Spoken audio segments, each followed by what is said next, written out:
Assalamualaikum warahmatullahi taala wabarakatuh. Salam bahagia, salam pencerahan. Untuk teman-teman yang berkesempatan bersama dengan saya, apa khabar saudara Syafi'i Syari, saudara Faizal Acoy, itu juga saudara Muhammad Zaki, Yaumon, saudara Muhammad Rosli, saudara Abdul Aziz, saudara M. Norah, Kratos Khalil, saudara Zamari LC, saudara Syah Ibrahim, saudara Ramzul Zul, saudara Izzuddin, saudara Muhammad Raimi Mat Sidik. Begitu juga dengan Puan Nuriah Asyad, saudara Abdul Hamid dari Kuantan, saudara Samsul Anwar. Sahabat saya, saudara Yusuf Awang, apa khabar dari Tanah Merah Kelantan. Zack Peri-Peri, salam dari Johor katanya. Saudara Mus Ahmad, saudara Puan Azizah Hashim, apa khabar Puan? Moga sihat walafiat. Abi K, Abi Nur, Nagasaki Melayu. Selamat malam. Saudara Hafiz Hazara, saudara Syahar, saudara Puan Hasanah, saudara Hafizan, saudara Ramla Razak, saudara Imrina, Puan Hasanah.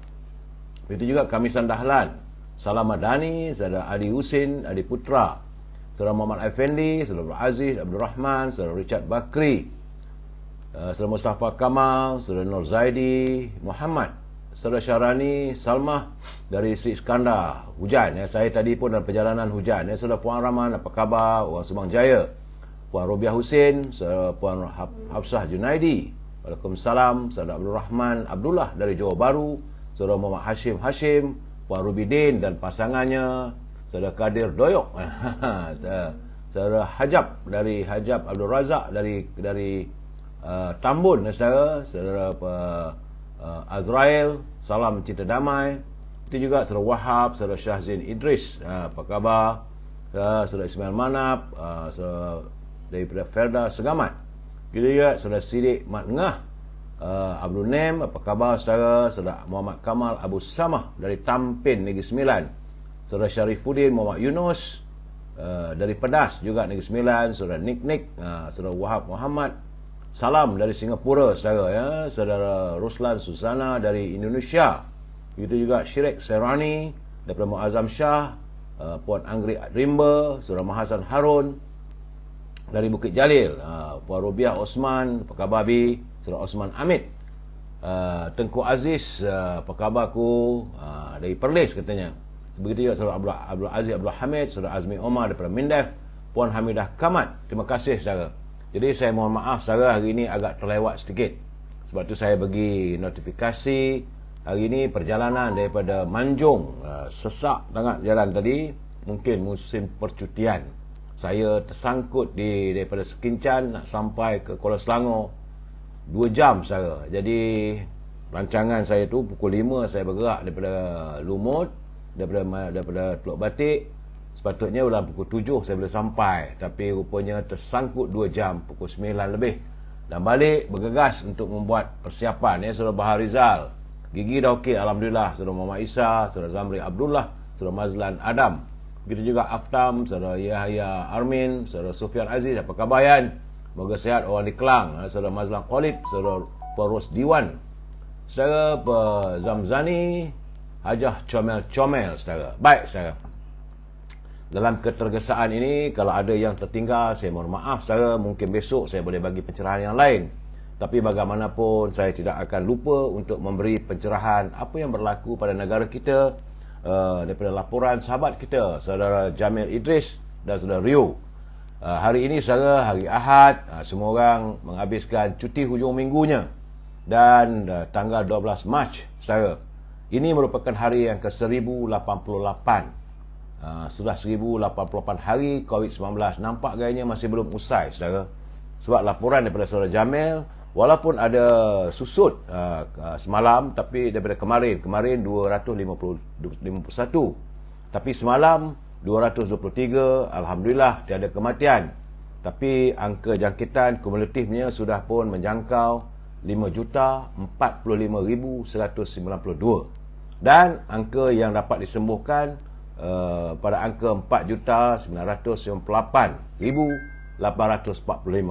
Jadi saya harap Dr. Zaliha Mustafa selaku Menteri Kesihatan saudara dapatlah berusaha untuk memutuskan jaringan ini. Dari laporan saudara Jamil Idris dan saudara Rio, saya dapati 4 negeri ada meningkat, saudara. Susutnya di 8 negeri. Sementara di Sabah kekal 1 jangkitan dan Labuan juga kekal 1 jangkitan. Agak menggembirakan apabila Terengganu dan Perlis kembali sifar, tiada jangkitan.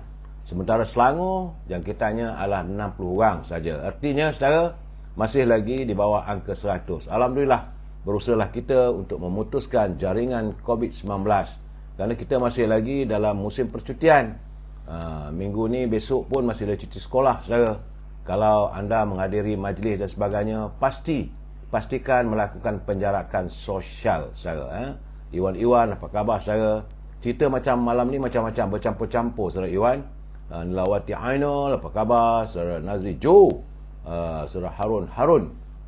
Baik, saudara. Untuk tidak melupakan, dah 2 malam saya tidak memberi pencerahan berhubung dengan e-commerce. Teman-teman bertanya kenapa tak ada e-commerce. Saya katakan bila saya buat live di luar kawasan, tentulah saya tidak akan menyantuni e-commerce. Bagaimanapun bila saya balik ke rumah, seperti biasa, saudara, kita menyantuni segmen e-commerce ini. Bagi teman-teman yang mempunyai produk, sila hubungi Al-Azhar di talian 01133041 241 untuk membolehkan saya mewawarkan produk anda. Al-Azhar dia berniaga bakur setangi al-bakur dan juga haruman minyak wangi daripada tanah Arab berasaskan kepada pati kayu gaharu. Kiranya anda tidak dapat menghubungi Al-Azhar, boleh hubungi Puan Siti Farehah di talian 0177114300. Siti Farehah tentulah dia yang manis. Siti Farehah, dan ada produk baru lagi iaitu simpulan kasih Cik Siti. Sedap saudara, harga murah, mampu beli, mampu rasa. Sesuai untuk makan sambil borak-borak, relax saudara. Kalau teman-teman yang tinggal di Lembah Kelang mahu buah-buahan dihantar ke rumah anda, boleh hubungi saudara Syauqi di syarikat Kizinis di talian 012-357-5703. Saudara Syauqi juga menyediakan, ada produknya iaitu produk homestay di Teluk Batik, Perak. Hubungi Syauqi kalau anda bertandang ke sana, saudara. Akhir sekali, tentulah makanan kegemaran saya, tidak lain tak bukan, saudara, memang sedap, saudara, popiah sirih Lady Maria. Harga murah, saudara, memang murah. Nak saya ceritakan tak boleh, sebab ini perjanjian saya dengan penyedia channel-channel yang sedia ada. Jadi saya tak boleh nak mengeluarkan harganya, tapi saya garanti saudara, harganya murah, rasanya sedap, pedas, rangup dan manis. Hubungi saudara Nizam di talian 019-435-1203. Saudara, popiah sirih Lady Maria ini memang mengasyikkan bila makan sendirian ataupun sambil saya melabun. Saudara boleh makan popiah sirih Lady Maria. Hubungi saudara Nizam di talian 019-435-1203. Saudara, baik. Usai pencerahan sedikit tentang e-commerce, kita masuk segmen ini perlu, saudara. Semalam pun saya katakan, sebab malam saya berusaha untuk membimbing ataupun mewawarkan apa yang dihantar kepada saya yang saya rasa sesuai untuk kita fikirkan bersama, dijadikan sebagai panduan, saudara. Kerana ini dalam segmen naluri kehidupan. Kerana daripada Al-Mughirah radhiyallahu anhu berkata, aku telah mendengar baginda Nabi Muhammad SAW bersabda, katanya sesungguhnya berdusta ke atasku ataupun menggunakan nama baginda Rasulullah bukanlah seperti berdusta ke atas orang lain, menggunakan nama orang lain sebagainya. Tapi sesiapa yang berdusta ke atasku dengan sengaja, maka siaplah tempat duduknya di dalam api neraka. Jadi saudara, jangan kita bersumpah ataupun melakukan sumpah dusta. Jangan berdusta apa-apa yang diperingatkan oleh baginda Rasulullah, saudara. Salah satu dari jenayah akademik ialah membuat periwayatan yang palsu atau tidak benar. Macam orang kata hadis Rasulullah dan sebagainya. Kalau tak benar, itu tak betul, saudara. Apatah lagi jika ianya melibatkan penggunaan nama baginda Rasulullah SAW. Namun sekarang ni perkara itu sering berlaku, sama ada ia disengajakan dilakukan oleh musuh Islam yang mahu memalsukan fakta agama atau individu yang terjebak dalam kancah pemalsuan tanpa ilmu, saudara. Juga saudara, kita harus berhati-hati agar tidak mudah untuk copy and paste. Bila dengar saja ini kata baginda Rasulullah, terus copy paste. Itu tak boleh saudara. Kerana para asatizah juga harus lebih cermat agar tidak membaca atau membawa hadis palsu ke meja ceramah ataupun kuliah. Jadi kadang-kadang orang memberi ceramah, sama ada ceramah politik, ceramah perniagaan, mereka menggunakan nama baginda Rasulullah, sedangkan kadang-kadang hadis itu hadis palsu. Jadi saudara, kita harus berhati-hati. Sepatutnya bila kita lihat benda itu, rujuklah sumber yang muktabar dari ahli ulama yang ahli dalam bidangnya. Jika kita tidak jelas mengenai kedudukan sesuatu hadis yang kita mau baca, jadi jangan kita sebarkan. Itu saja saudara.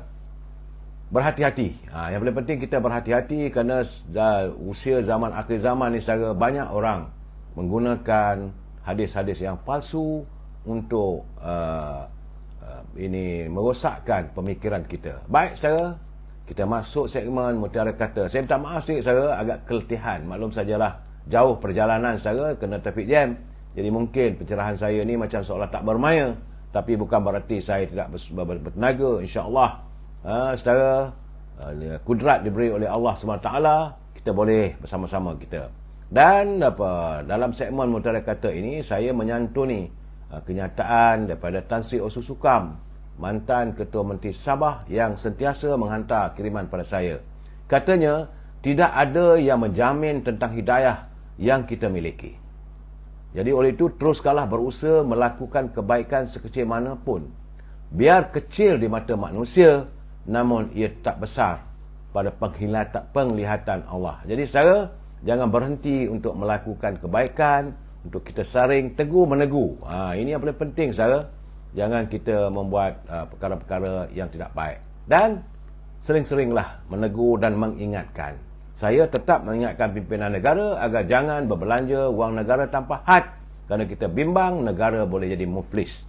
Hari ini saudara, sebagaimana yang saudara ketahui, sudah masuk hari yang ke-93 wujudnya kerajaan perpaduan yang bermatlamatkan, berhasrat untuk menangani derita rakyat saudara.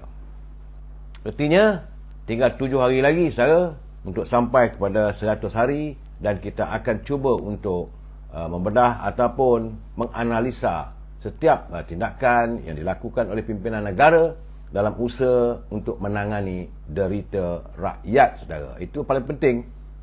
Dalam keadaan sekarang ni memang susah. Saya pun balik dari Lumut, saya tengok ramai juga saudara saya yang berkeluh kesah. Sama ada mereka para nelayan atau para pekebun kecil, ataupun yang makan gaji kecil-kecilan saudara. Apa khabar saudara Syafi'i, saudara Johasri, saudara Syamsuddin, saudara Ma'il Syamsuddin, saudara pada Iri, begitu juga Wan Azwa, saudara Hamzah Hussein, saudara Zek Zul, Salmah Yasin, dan apik-apik saudara. Juga saya perlu mengingatkan saudara, genap tinggal lagi 2 minggu saudara, iaitu 14 hari lagi insya-Allah. Kalau mengikut perkiraan hisapnya saudara, kita akan menyambut kehadiran lambaian Ramadan. Tinggal 14 hari saja lagi saudara. Sebab itu tadi saya bergegas balik ke kampung, menziarahi kubur pusara ibu saya saudara. Dan berdoalah saudara agar kita berkesempatan untuk dapat menghirup aroma Ramadan penuh kemuliaan. Baik saudara, kita teruskan dengan pantun Pak Nazil. Saban hari beliau menghantar kepada saya. Kata Pak Nazil, Pak Habil suami Mak Simah berbuka puasa di rumah Kak Saodah. Bukan jahil perpaduan itu hikmah, demi kuasa berbalah tak kesudah. Jadi sebenarnya mereka bukan jahil tentang perpaduan itu sebagai satu kehikmah, tetapi kerana merebutkan kuasa demi kuasa, mereka sanggup berbalah sampai tak kesudah. Itu Pak Nazil menegur kita supaya berhati-hati, jangan kita mencetuskan api perbalahan sesama kita. Tambah Pak Nazil, diberi jiran sigulai kari, jiran membalas semangkuk laksa. Asyik bercakaran sesama sendiri, tidak ikhlas sepanjang masa. Jadi kalau kita asyik bercakaran, sesama kita, sama sebangsa, artinya kita tidak akan ikhlas. Sepanjang masa lah kita tak ikhlas. Terima kasih Pak Nazir atas kiriman pantun, dan saya mendoakan agar Pak Nazir sentiasa sehat dan teruslah berkarya dan berkongsi pantun yang Pak Nazir hasilkan. Biasa saya harus mengingatkan anda yang menyunting halaman saya ini untuk dimasukkan dalam channel. Sebab saya lihat tadi ada 2-3 channel yang menyiarkan suntingan live kita ini, saudara. Saya harus mengingatkan anda harus bertanggungjawab atas setiap suntingan kerana saya tak mampu untuk memantaunya. Jadi anda harus bertanggungjawab, saya tak bertanggungjawab. Begitu juga tulisan-tulisan anda dalam ruangan saya ini, saya tak mampu nak memantau, jauh sekali untuk mengusir mereka yang menggunakan halaman saya ini untuk berbalah dan menggunakan bahasa-bahasa yang bertentangan dengan ketetapan yang dibuat oleh Kementerian Komunikasi dan Digital. Ingat saudara, dalam pencerahan ini semata-mata bermatlamatkan. Pencerahan politik ini matlamatnya sekadar memberi informasi, dan seandainya saya memberi komen, harus dianggap ataupun pegang pada prinsip kita mesti bersetuju untuk tidak bersetuju. We must agree to disagree, itu prinsipnya. Mau menyantuni tak ada masalah, gunakanlah bahasa-bahasa yang harmonis kerana kita adalah warga cinta damai. Baik saudara, laporan cuaca di Johor Bahru saya tidak dapat. Terus terang saya katakan hari ini tak ada dapat. Mungkin gamaknya saya berada di kampung, tak berkesempatan untuk melayari apa yang dipesankan oleh Jabatan Kaji Cuaca. Namun begitu, kita mengharapkanlah teman-teman kita di Johor segeralah air itu susut. Kerana saya bimbang, semalam kemarin ada mengatakan kalau air pasang besar itu berterusan, mungkin kalau hujan pula berlakulah banjir. Saudara, bertabahlah kita mengalami musibah yang kita alami saudara. Cuma saya melihat laporan daripada negara Indonesia. Tiba-tiba saya menatap daripada berita CNBC di Jakarta. Katanya Gunung Merapi Jating meletus lagi saudara. Jadi Gunung Merapi Jawa Tengah itu di Jating saudara meletus dengan di daerah Yogyakarta yang telah pun memuntahkan lahar panasnya. Ya, kerana Balai Penyelidikan dan Pengembangan Teknologi Kebencanaan Geologi mengumumkan luncuran awan panas mengarah ke Kali Bebeng atau Kerasak. Saudara, bila berlaku gempa bumi ataupun ledakan Gunung Merapi, selalunya ia akan mempengaruhi alam. Jadi sebab itu kita harus berwaspada saudara. Kerana kita dengan Indonesia tak berapa jauh saudara. Kalau dari Jakarta sini mungkin dia pula bila naik angin dia punya radius bahaya katanya ditetapkan sejauh 7 km dari puncak gunung yang terletak di antara perbatasan Jating dan di Yogyakarta. Jadi masyarakat diminta untuk tidak beraktivitas di daerah bahaya ini saudara. Jadi kalau kita nak keluar rumah pun pastikan pakai pelitup muka. Kita khawatir bimbang sebab bila angin membawa, maka apa yang meletus dalam ledakan Gunung Merapi saudara, itu juga habuk-habuknya akan sampai pada kita dan tidak baik untuk kita saudara. Kerana katanya ketinggian ledakan itu juga sampai ke tahap yang agak tinggi saudara. Jadi kita harap warga teman-teman kita di sekitar Yogyakarta berhati-hati dan terhindar daripada musibah. Itu yang dapat saya laporkan berhubung dengan kedudukan ledakan Gunung Merapi. Memang Indonesia tidak sunyi daripada kejadian gempa bumi dan juga ledakan Gunung Merapi serta ribut taufan. Kita harus bersimpati dan kita harus bersyukur bumi kita ini tidak mengalami situasi bencana yang sedemikian saudara. Cuma dalam keadaan begini saudara, kita masih lagi bertanya kepada pimpinan negara ataupun bahagian jabatan judisiari, jabatan kehakiman, kerana sekarang ni sudah pun masuk 20 hari katanya sejak Datuk Azalina mengumumkan tentang laporan siasatan terhadap Hakim Nazlan. Itu telah dihantar kepada Ketua Hakim. Jadi berhubung dengan permohonan Datuk Seri Najib meminta supaya diadakan judicial review ataupun semakan semula kes berhubung dengan kes yang mengakibatkan beliau dipenjara di penjara Kajang. Dalam keadaan begini kita mengharapkanlah saudara, kita mempunyai hak untuk bertanya dan kita terpulanglah pada Jabatan Kehakiman untuk menilai setiap itu.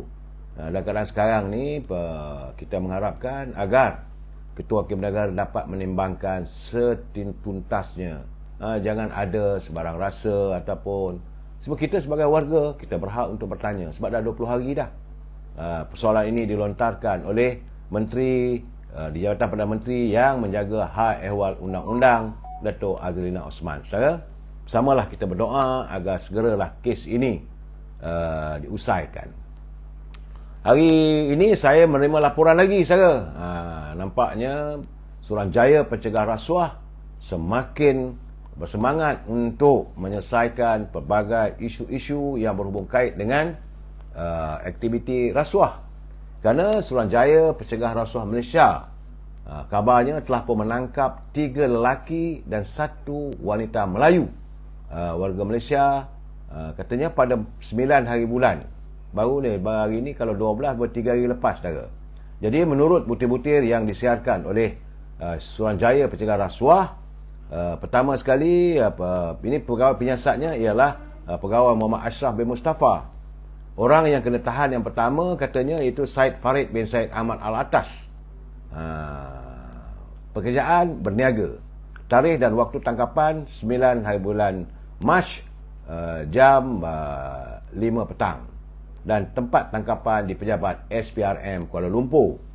Kemudian orang yang disiasat kedua iaitu Siti Dalina binti Berhan. Saudara, pekerjaan berniaga.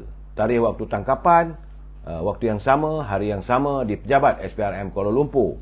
Begitu juga yang ketiga, Muhammad Rashidi bin Mat Said. Siap lengkaplah, saudara, dengan dia punya kad pengenalan dan sebagainya. Dan tarikh waktu tangkapan juga bersamaan. Dan yang keempat itu Muhammad Arif bin Abdullah, pekerjaan swasta, dan tarikh dan waktu tangkapan waktu yang sama. Jadi 4 orang telah pun ditahan oleh Suruhanjaya Pencegah Rasuah untuk mendalami, meneruskan siasatan berhubung dengan jana wibawa, saudara. Jadi maklumat yang kita terima, katanya pada awal bulan Mac 2023, Datuk Farid bin Syed Ahmad Al-Atas telah meminta dan menerima wang rasuah, katanya. Itu menurut tuduhan, saudara. Bagi saya, untuk saya nyatakan begini pun tak sesuai sebab ini masih dalam siasatan. Tapi adalah nama-nama tu yang ada di siasat, termasuklah Datuk Fakri Yassin bin Mahidin berhubung kes SPRM yang sedang disiasat. Dalam waktu yang sama, saudara, Suruhanjaya Pencegah Rasuah sedang mengesan dan memburu seorang lelaki, Datuk Roy, katanya, yang disyaki sebagai perancang utama kes rasuah melibatkan program Jana with Power. Jadi kita mengharapkan agar pihak SPRM dapat melunaskan siasatan ini secara segera agar tidaklah kita berandaian yang bukan-bukan, saudara. Cuma saya melihat sebelum ini, saudara, mereka yang berada dalam Parti Bersatu khususnya, apabila pimpinan mereka ditangkap ataupun ditahan maupun dibawa ke muka pengadilan, mereka mulalah mendesak, kononnya minta Tan Sri Muhyiddin meletak jawatan dan sebagainya. Dan bagaimanapun kononnya ahli-ahli Bersatu tidak mengizinkan Tan Sri Muhyiddin untuk meletak jawatan dan terus memegang jawatan sebagai Presiden Parti PBM. Jadi saya kata dalam keadaan begini, bila kena pada UMNO, anda mempertikaikan. Jadi bila kena pada anda, apa jadi? Itu persoalan yang sering saya katakan, saudara. Kadang-kadang kita mesti jujur. Saya tidak menyatakan Tan Sri Muhyiddin telah bersalah.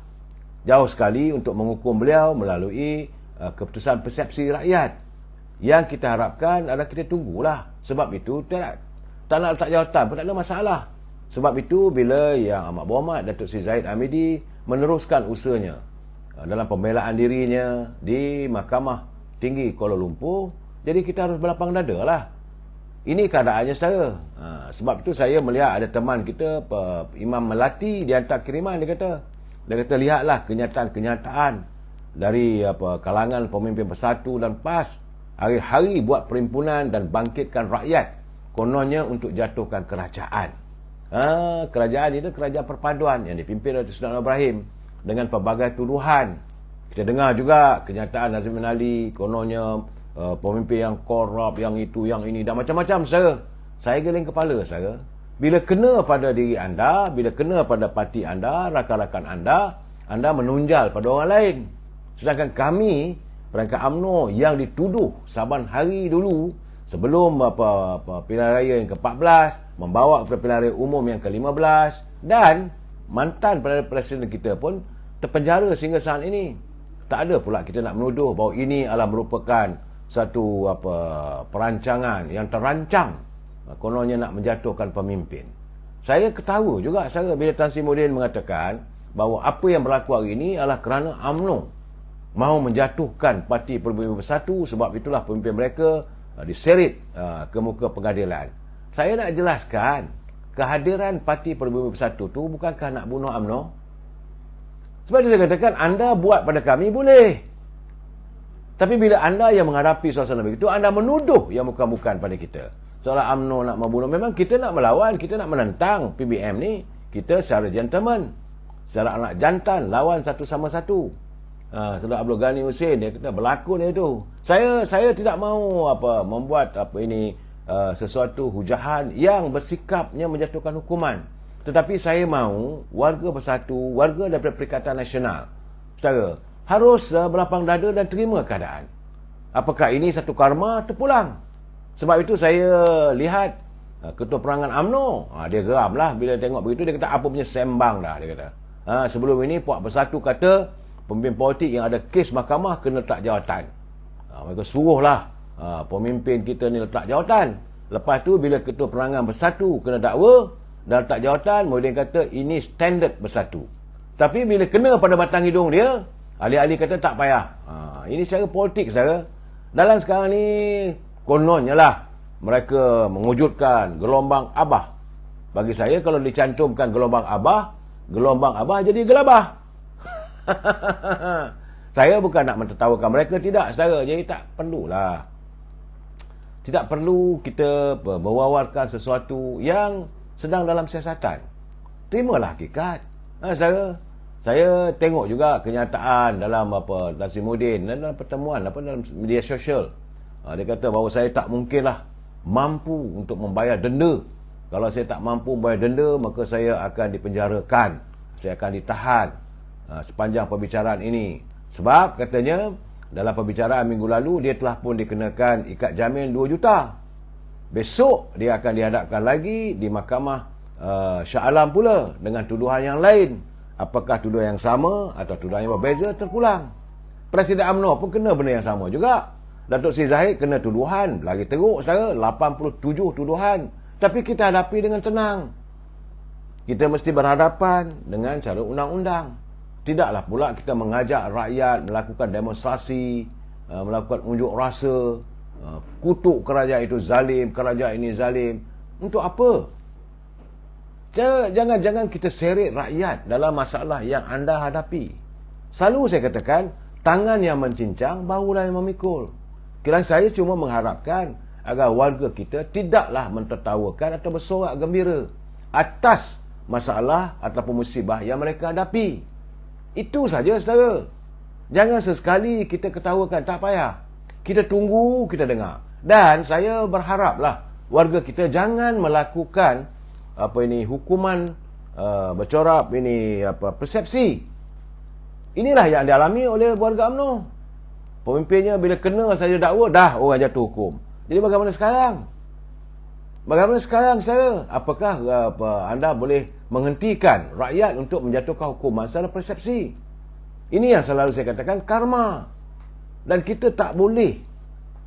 Allah SWT pun tidak suka melihat kita mentertawakan kejatuhan orang. Soal dia, dosanya, segala permasalahan yang dilakukan itu musibah yang dialami oleh mereka terpulang pada mereka. Jangan kita pula tokok tambah. Kalau saya tak mahu benda ini berlaku pada pimpinan parti-parti bukan UMNO, saya juga mengharap juga bahawa warga jangan tertawakan pada pimpinan UMNO. Saya haraplah teman-teman dalam Parti Keadilan khususnya, mereka lama dah. Warga Keadilan memang dah lama memendam rasa bila pimpinan utama mereka, Datuk Seri Anwar Ibrahim, bukan sekadar dihadapkan ke mahkamah, malahan dijatuhkan hukuman penjara. Lama berada di belakang jeruji besi. Tapi Satu hal saya melihat warga parti keadilan tidak apa minta Datuk Seri Anwar Ibrahim letak jawatan. Tak ada. Mereka kukuh dan begitu istiqamah menyokong Datuk Seri Anwar Ibrahim sampai hari ini. Jadi saya harap warga UMNO pun begitulah. Dan parti PBM pun begitulah. Kita tunggu.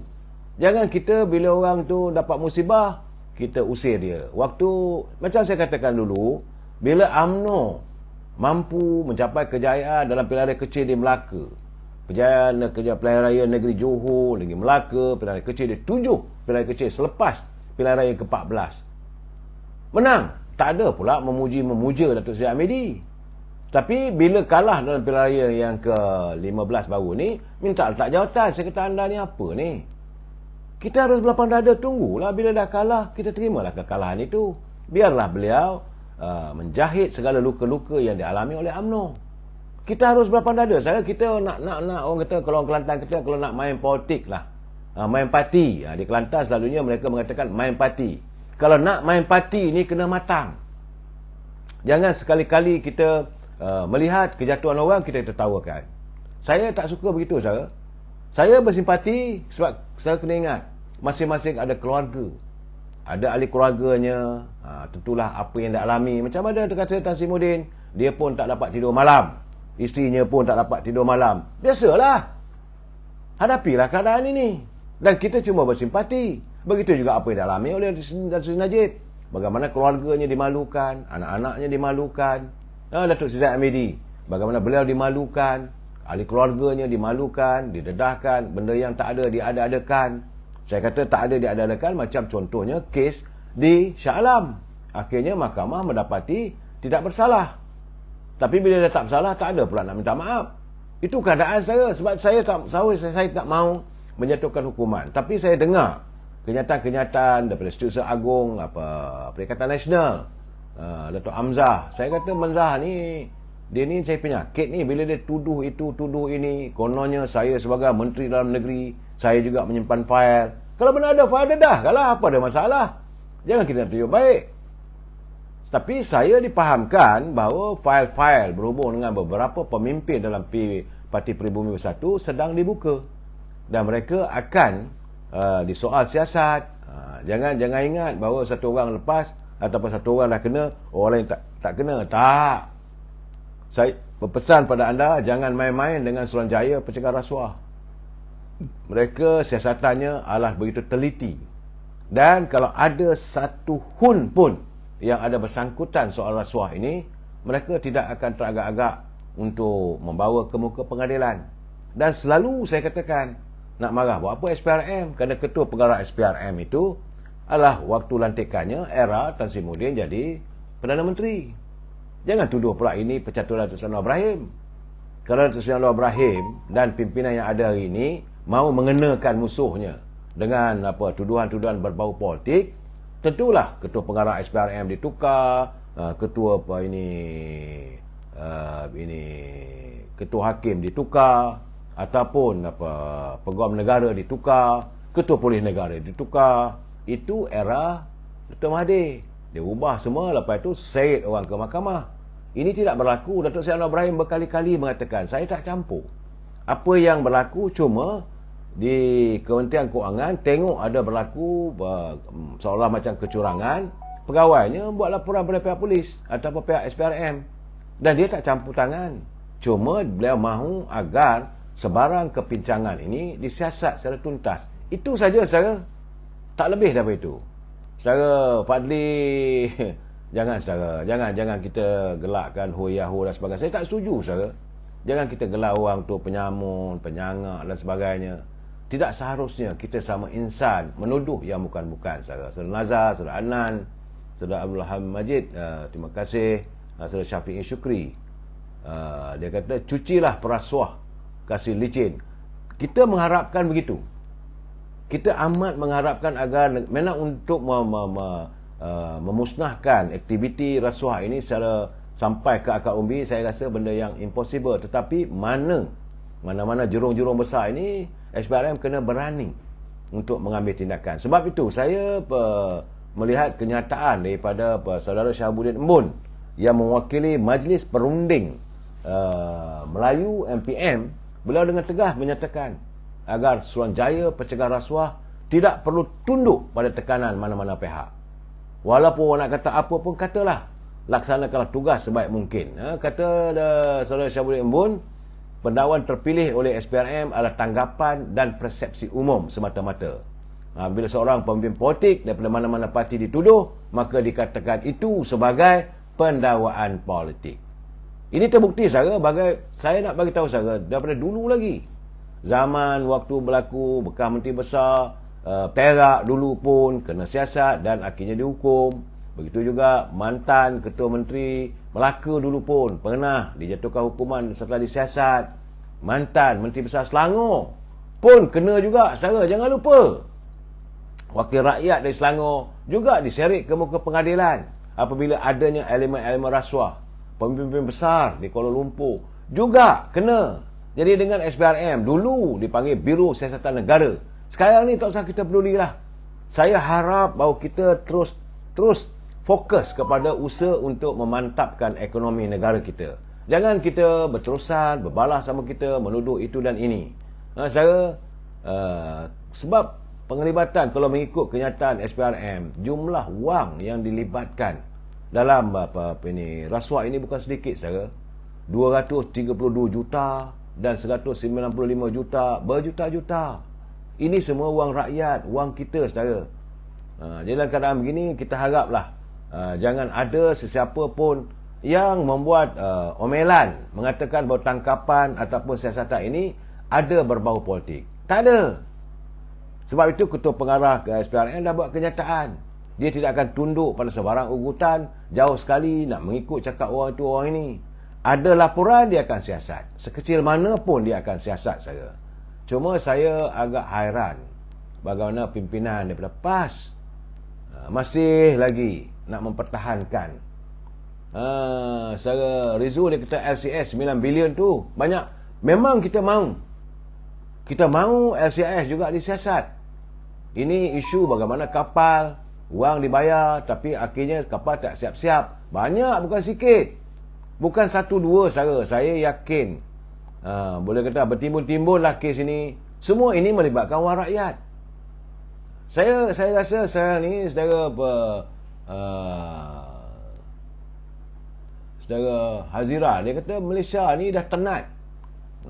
Keadaan negara kita tenat, saudara. Sedangkan mereka yang berada di anjung kuasa senang lenang. Ini tidak adil pada rakyat, saudara. Saudara Zakir Hashim, kenapa tidak dakwa Tun Mahathir dan anak-anak beliau? Ini jangan tanya saya. Saya rasa sebagai warga Cinta Damai, buat laporan lah. Kalau anda rasa ada keyakinan, tak silap saya ada laporan. Mungkin SPRM sedang mengkaji satu persatu. Saudara Azizul Hamid, semoga Allah permudahkan segala urusan yang memuat Perdana Menteri Malaysia Datuk Seri Anwar Ibrahim dalam usaha untuk menghapuskan negara daripada gejala korupsi dan pimpinannya dengan baik dan jujur. Saya lihat saudara, teruk Datuk Seri Anwar Ibrahim kena balun, anggota kabinet dia pun kena balun. Bagi saya lah, beliau sedang menangani. Saya dah bercakap, saya harus mengulangi lagi. Datuk Seri Anwar Ibrahim berada di anjung kuasa saat ini adalah mewarisi hutang. Hutang yang bukan sedikit, 1.5 triliun. Bagaimana untuk kita untuk mengurangkan, sebab itu diusahakan pertama sekali tidak mahu ada ketirisan. Secara user dia kata Datuk Zahid ada 20 kes penggunaan wang haram, 72 juta, 8 kes rasuah. Biarlah. Biar mahkamah, dia belum masih lagi dibicarakan, saudara. Biar mahkamah menentukan. Jangan kita jatuh hukum. Jangan kita mewawarkan. Sebab itu saya mengatakan apa yang berlaku sekarang, apa yang dialami oleh Ketua Penerangan PBM, Presiden Tan Sri Muhyiddin, Wan Saiful, Tan Sri Muhyiddin dan beberapa orang lain lagi, saya katakan ada banyak lagi. Saudara Kartini, bila kata TPM sendiri pun ada soal, ada kes terpulang. Jangan kita jatuh hukum. Saya dah bagi tahu tadi, saudara. Jangan kita pandai-pandai mengandaikan. Siapa kita nak menjatuhkan hukuman? Apakah kita pegawai penyiasat? Apakah kita pakar dalam segi undang-undang? Tunggu. Saudara Abang Jamil apa pula ni? Sudah tu jadi